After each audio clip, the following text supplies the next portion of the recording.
आज तो मुझे केक खाने का बड़ा मन कर रहा है। रानू चुड़िया के पास जाता हूँ, उसे अपनी मीठी मीठी बातों में लाकर उसका केक खाता हूँ। रानू चिड़िया का अपना केक का बिजनेस था। वो एक से बढ़कर एक बढ़िया बढ़िया केक बना लेती थी। रानू चिड़िया, अगले 2 महीनों के बाद मेरा जन्मदिन आने वाला है। मैंने सोचा है इस बार मैं तुमसे बड़ा वाला केक बनवाऊंगा। अच्छा, एक काम करो, पहले तुम मुझे अपना केक तो खिलाओ, मैं तुम्हारा केक खाकर बताऊंगा कि मुझे बड़ा केक का ऑर्डर देना है कि नहीं। भाग जाओ यहाँ से कालू कौवे, मैं सब जानती हूँ कि ये सब नाटक है। तुम्हें कोई बड़े केक का ऑर्डर नहीं देना। तुम्हें मैं कितनी बार फ्री में केक खिला चुकी हूँ, पर आज नहीं खिलाऊंगी। जाओ जाकर पैसे लेकर आओ, तभी तुम्हें केक मिलेगा। कंजूस कहीं की, मैं जानता था कि मुझे केक नहीं खिलाओगी। अरे नहीं खाना तुम्हारा कोई केक वेक, तुम्हारा केक खाने से बेहतर है मैं कोई सड़ा गला भोजन खा लूं। गुस्सा होकर कालू कौवा रानू चिड़िया के घर से चला जाता है। जेब में पैसे होते नहीं, बड़ा आया केक खाने। आज मैंने केक नहीं खिलाया, देखो कैसे गुस्सा होकर चला गया। वैसे जाने दो, भला मैं क्यों इसके बारे में सोच रही हूँ। चलो सारे केक बॉक्सेस में पैक करके पक्षियों को दे आती हूँ। रानू चिड़िया फिर वे सारे केक बॉक्स में पैक कर देती है और फिर जिन जिन पक्षियों को ऑर्डर था, रानू चिड़िया उनके घरों पर उनके केक देने चली जाती है। इधर बाजू चील पक्षियों के जंगल में आई हुई थी, पर वे काफी ज्यादा परेशान थी। वे यहाँ इधर उधर घूम रही थी।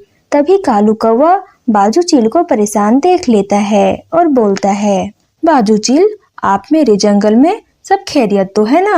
मैं कुछ ढूंढ रही हूँ, मैं बहुत परेशान हूँ, तुम जाओ यहाँ से। अरे तुम मुझे तो बताओ, तुम क्या ढूंढ रही हो? क्या पता मैं तुम्हारी मदद कर दूं। कल मेरे बेटे का जन्मदिन है। मैंने सुना है इस जंगल में एक रानू चिड़िया रहती है जो बढ़िया केक बनाती है। बस उसी का घर ढूंढ रही हूँ सुबह से। मुझे अपने केक का ऑर्डर देना है। अरे वाह, इस बाजू चील की वजह से मेरा फायदा हो सकता है। अरे बाजू चील, इतनी सी बात, तुम परेशान ना हो। मैं जानता हूँ रानू चिड़िया को, यहाँ पास में ही रहती है। बहुत थक गई होगी ना तुम। एक काम करो, तुम घर जाओ, मैं जाता हूँ रानू चिड़िया के पास और तुम्हारे नाम से केक का ऑर्डर दे देता हूँ। कालू, क्या सच में तुम मेरा काम कर दोगे? हाँ हाँ, क्यों नहीं, तुम मेरी बड़ी बहन जैसी हो।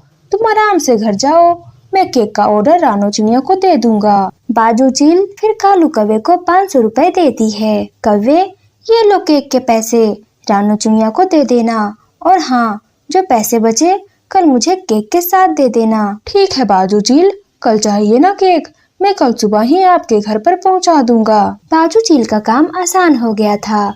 बाजू चील खुशी खुशी अपने घर चली जाती है। चलो रानू चिड़िया को जाकर केक का ऑर्डर दे देता हूँ। कालू कौवा भी केक का ऑर्डर देने रानू चिड़िया के पास चला जाता है। ओ रानू चिड़िया, मैं आज केक खाने नहीं आया, मैं यहाँ पर बड़ा सा केक का ऑर्डर देने आया हूँ। कल बाजू चील के बेटे का जन्मदिन है, इसीलिए उसने मुझसे कहा मैं तुमसे केक का ऑर्डर दे दूँ। अच्छा ठीक है कालू कौवे, मैं केक बना दूंगी, लेकिन पहले पैसे दो। हाँ हाँ, ये लो पैसे, और बाकी के पैसे मुझे वापस करो। रानू चिड़िया कालू कौवे से 500 का नोट ले लेती है और बाकी का 300 का नोट वापस कर देती है। कल आऊंगा सुबह केक लेने, तुम तैयार रखना। केक का ऑर्डर देकर कालू कौवा वहाँ से चला जाता है। रानू चिड़िया का केक है 200 रुपए का और बाकी के ये 300 रुपए मेरे जेब में गए। बाजू चील से कह दूंगा कि रानू चिड़िया का केक 500 रुपए का है। अगले दिन सुबह सुबह कालू कौवा रानू चिड़िया के घर पर अकेले केक लेने आ जाता है और फिर रानू चिड़िया से केक लेकर बाजू चील के पास चला जाता है। कौवे, मेरे दोस्त, तुम आ गए, मैं तुम्हारा ही इंतजार कर रही थी। तुम्हारा बहुत बहुत शुक्रिया कि तुमने मेरा काम कर दिया। अच्छा कौवे, केक में से जो पैसे बचे हैं वो तो वापस करो मुझे। बाजू चील, पैसे तो मैं वापस नहीं कर सकता क्योंकि ये केक ही 500 रुपए का है। 500 रुपए का? इतना महंगा केक? लगता है उस चिड़िया का काम चल पड़ा है, तभी तो इतना महंगा केक कर दिया उसने। कालू कौवा बड़ा ही चालाक था। बाजू चील के केक के पीछे उसने पूरे 300 रुपए कमा लिए थे। मजा ही आ गया बाजू चील का काम करके। बाजू चील की नजरों में इज्जत भी बना ली और पैसे भी। कुछ दिन फिर बीत जाते हैं।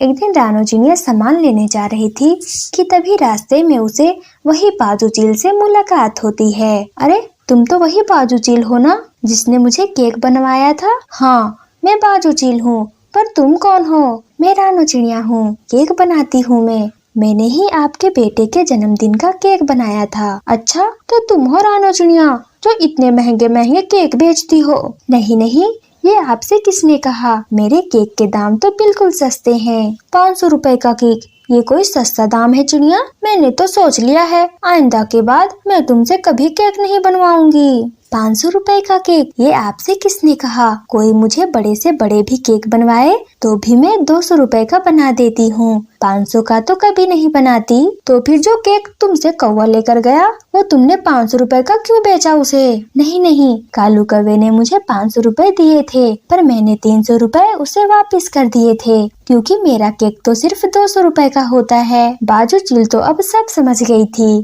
कि कालू कौवे ने ही बाजू चील को धोखा दिया है। अच्छा, इसका मतलब उस कालू कौवे ने मुझे झूठ बोला और मेरे 300 रुपए वो खुद खा गया। हाँ, और उस कालू कौवे ने मेरा भी नाम खराब किया। उस कालू कौवे को तो मैं नहीं छोड़ूंगी। चील और मीनू चिड़िया बहुत गुस्से में कालू कौवे के पास जाती है। ओ झूठे कालू कौवे, अब बताओ वो केक 500 रुपए का था। अरे बाप रे, ये मैं कहाँ फंस गया? एक तरफ रानो चिड़िया खड़ी है और एक तरफ बाजू चील खड़ी है। मैं झूठ बोलूं या सच, मार तो मुझे पड़कर ही रहेगी। बाजू चील, रानो चिड़िया, वो तो देखो ऊपर क्या है। ऊपर क्या है? ऊपर तो मैं तुझे अभी पहुँचाता हूँ। बाजू चील और रानो चिड़िया कालू कौवे को तो बहुत मारती है और उसे सबक सिखाती है कि वे आइंदा किसी के साथ ऐसा न करे। आज सुबह से जंगल में ठंडी हवाएं चल रही थी। ये इस बात का संकेत था कि कुछ ही दिनों में ठंड का मौसम आने वाला है। सभी पक्षी ठंड के मौसम को लेकर बहुत चिंतित थे। वो अपने घरों को गर्म करने के लिए लकड़ियां जमा कर रहे थे। कबूतर भाई, कुछ ही दिनों में ठंड शुरू हो जाएगी।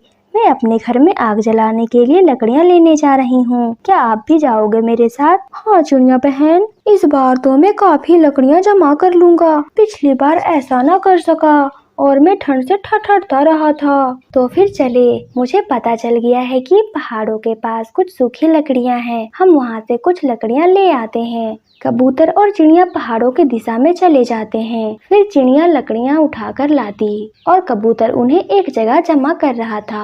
शाम होने से पहले पहले उन्होंने कुछ लकड़ियां जमा कर ली। अच्छा ही हुआ जो हम आज इधर आ गए। दूसरे जंगल के पक्षी तो पहले ही लकड़ियां उठाकर ले गए हैं। अब ये कुछ ही लकड़ियां थी जो हमें मिली है। अब चले कबूतर भाई, जितनी भी है इससे हमारा ठंड का मौसम आराम से गुजर जाएगा। कबूतर और चिड़िया अपने अपने लकड़ियां लेकर घर वापस चले जाते हैं। दूसरे दिन तोता सुबह सुबह ही चिड़िया के घर दस्तक देता है। जी बताएं तोते भाई, कैसे आए हैं आप? चिड़िया बहन, मेरी पत्नी ने मुझे भेजा है कि मैं आपसे पूछ कर आऊं कि आप और कबूतर सूखी लकड़ियां कहाँ से लाई हैं। तोता भाई, मैं और कबूतर पहाड़ों पर गए थे, परंतु वहाँ कोई सूखा पेड़ नहीं बचा। हमें भी थोड़ी ही लकड़ियाँ मिली है। तो मैं अब क्या करूं चिड़िया बहन? मेरे बच्चे अभी छोटे हैं। मुझे अपने घर में आग जलाने के लिए अब सूखी लकड़ियां कहाँ से मिलेगी? कबूतर भैया, मैं तो ये नहीं जानती, लेकिन कुछ लकड़ियां मैं आपको दे सकती हूँ अपनी लकड़ियों से।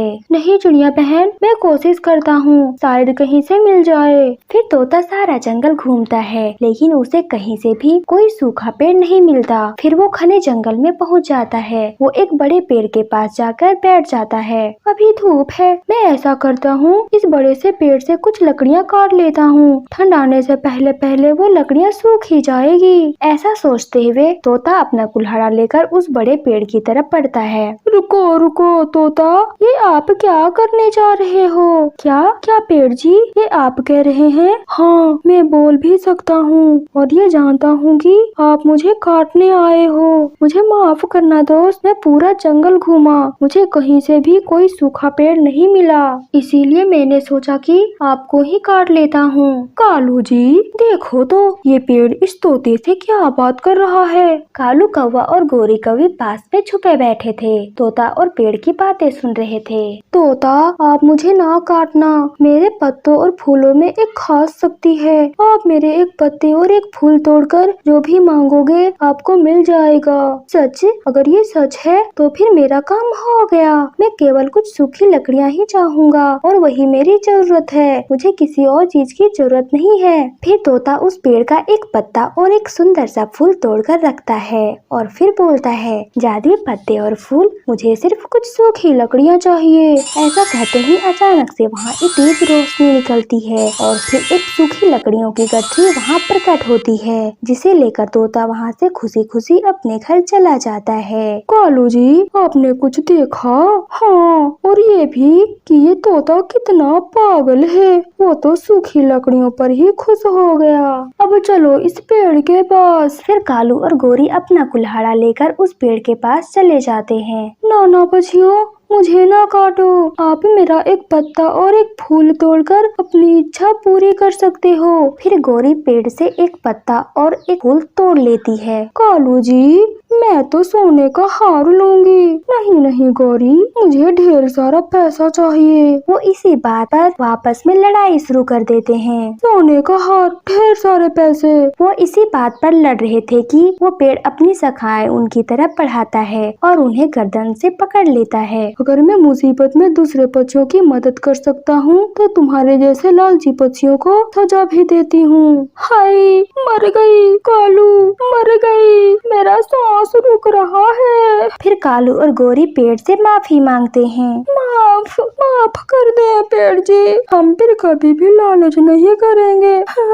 हाँ पेड़ जी, हमें छोड़ दे, अब हम कभी लालच नहीं करेंगे, वादा करते हैं आपसे, पिंकी प्रॉमिस। फिर वो पेड़ कालू और गोरी को छोड़ देता है और फिर वो दोनों कभी लालच न करने का वादा करते हैं। ऐसे कालू और गोरी को खाली हाथ ही वापस जाना पड़ता है। तो प्यारे दोस्तों, आपको हमारी कहानी अच्छी लगी हो तो लाइक और कमेंट जरूर करें और चैनल को सब्सक्राइब करना ना भूलें। आपका धन्यवाद।